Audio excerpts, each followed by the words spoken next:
Nivoatra nandritra ilay atrikasa mahakasika ny fampiarana ilay antsointsika hoe code général des impôts fa nisy fivoarany ny sehatra ny fampidiran-kitra teto Madagasikara na mafisiny tale général ny sampandrarahany etra moa fa hotohizana izay esaka efa natao izay.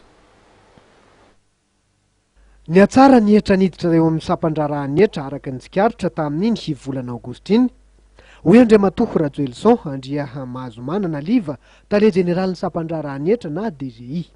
Na dia tsy mbola nanome taremarika mazava azy ity tompona anaiky ity dia nikarakaratrikasa mikasika ny fampiarana ny code général des impôts ny sampandrarahany etra. Ty atrikasa ty dia natao mba ahafantarana bebe kokoa zany ny olana misy sy ny amin'ny resaka fampiarana zany ny lalàna mikasika ny etra. Ny tanjona moa zany araka le voalaza teo dia ny famoahana le guide d'application ny code général des impôts.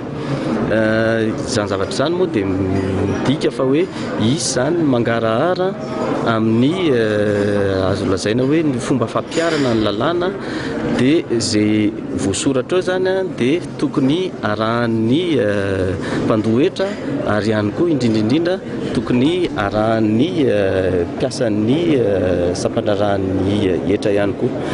Io guide d'application io moa zany dia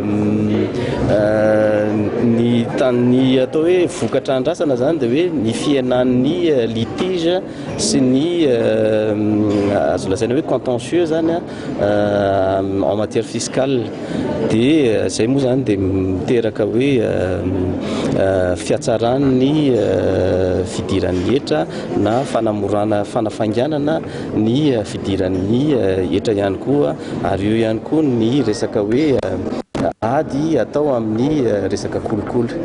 Sehatra na ahafahan'ny mpandohetra sy ny sampandrarahany etra ny fanakaly ihany koa ity atrikasa ray ity.